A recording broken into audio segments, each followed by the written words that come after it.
Well, joining us now is Will Hild. He's the executive director of a group called Consumers Research, the nation's oldest consumer protection organization. Will, glad to have you here. So great to be with you. All right, so when you talk about the work that you guys do at Consumers Research, and sometimes a conservative might hear a phrase like consumer protection and think about Elizabeth Warren and that whole project, explain to the audience unfamiliar with your group what you guys do and some examples of what your work entails. Thank you. That's a great question, and you're exactly right, which I think is part of the problem.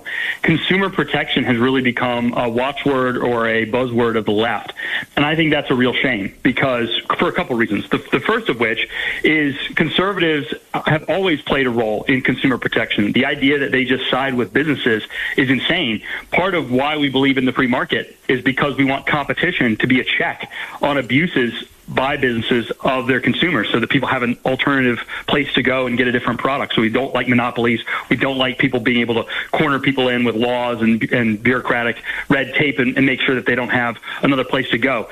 But the second reason is because the biggest abusers of consumers in the last 10 to 20 years has been the left explicitly.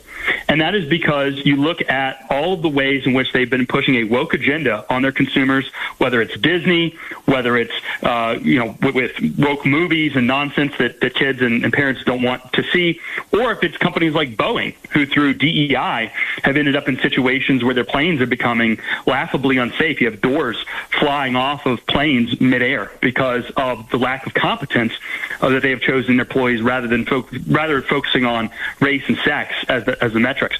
So that's actually why Consumers Research exists. It's to push back on a lot of this woke nonsense that is also not only an affront to our values, but it also materially harms consumers. It makes products and services worse than they would otherwise be. And so that's our core mission at Consumers Research, is to make sure that consumers are protected. And the biggest threat to that right now is this woke capitalist agenda. Yeah, and I've seen also there's a group called New Tolerance Campaign. They've also been out there trying to raise awareness on this sort of thing. And it kind of feels to me like different organizations, including yours, might be sort of at least partially in the business of trying to, for lack of a better term, I know there's negative connotations to this, but for lack of a better term, bullying corporate America not to become right-wing, but simply back to a position approaching neutrality, right? We've seen so much effective bullying from the left across so many of our institutions, including corporate America, for so long that it just felt like they were becoming or trying to assert their dominance everywhere, and having groups and people using various tactics and money and pressure and the truth to just say, hey, we are going to shine a spotlight on these political agendas. We're going to make it painful.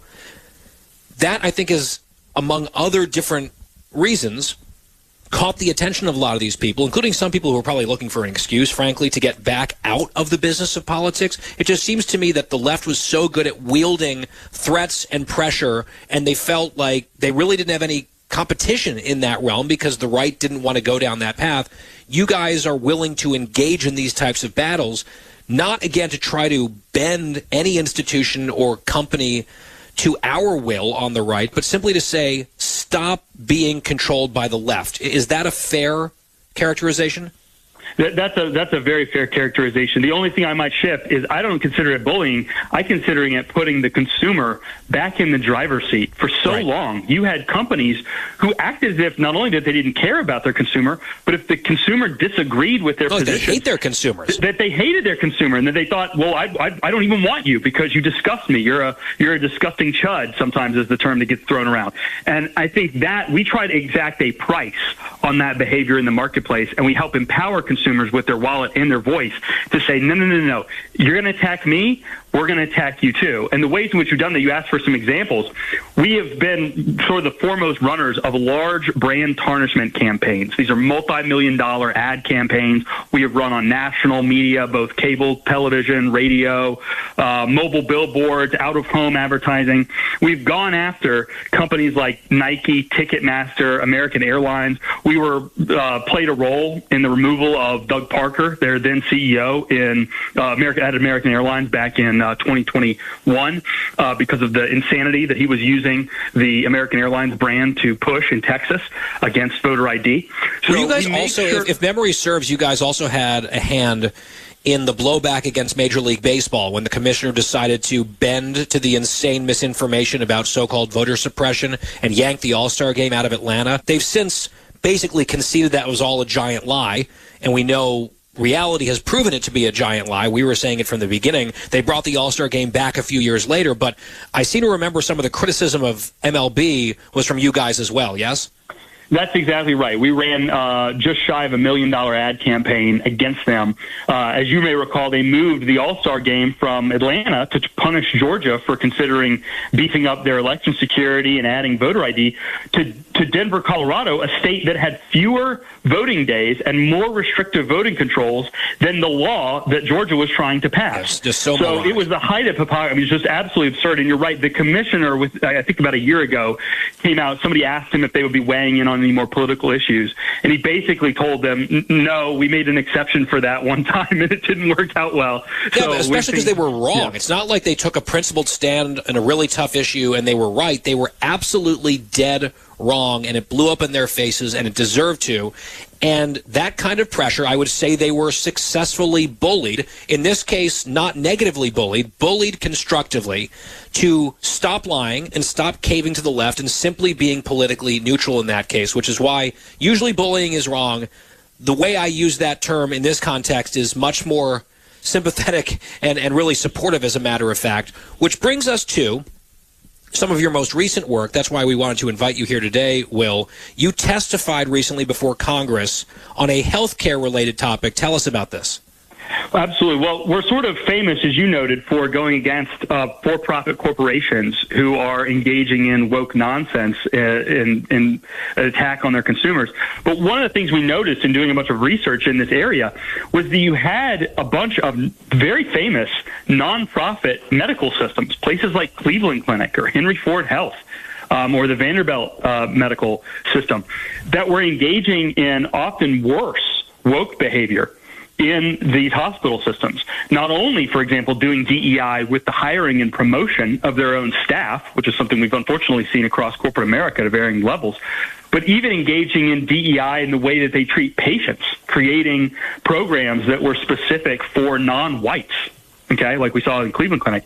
And then, of course, I hate to even bring this up because it's so atrocious. It's such a horrible thing to even talk about. It makes the blood boil. But these places were engaging in the medical, the mutilation, genital mutilation of children in so-called gender-affirming care, either through surgery or injecting them with cross-sex hormones that are going to damage them for the rest of their lives. Which, by the way, has been shown now to be unscientific. Almost all of the civilized Western world is running away from this type of experimentation.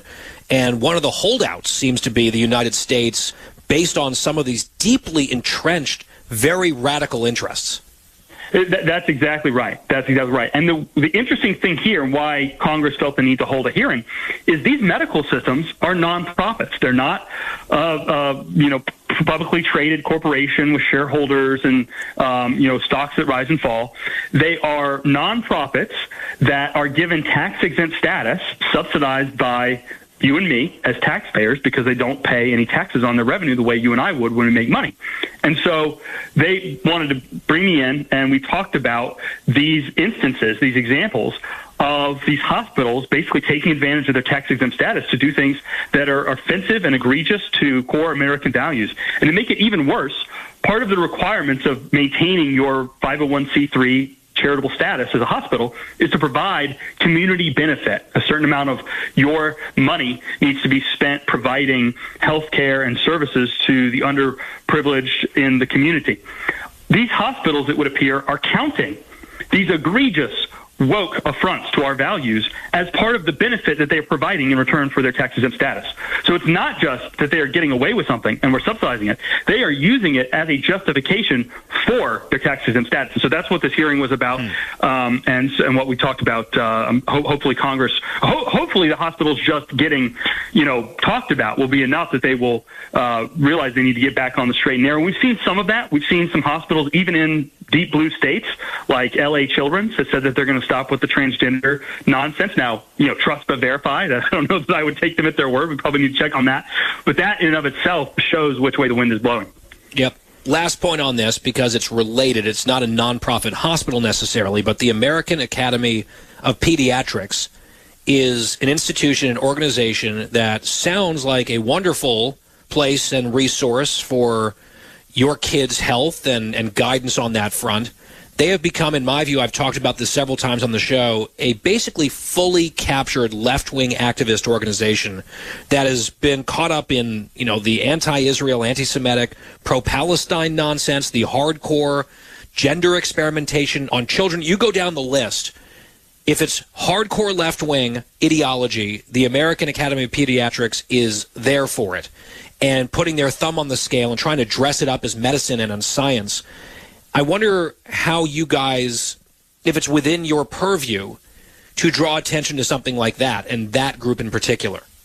Yeah, I think you're going to be very happy to see some of our efforts in the coming months. A lot of these associations, not only do they put out this insane woke nonsense, but some of them have licensing roles that are government sanctioned, just like a bar association or a medical association. Some of them are the certifiers for the government of who can and cannot doing certain services.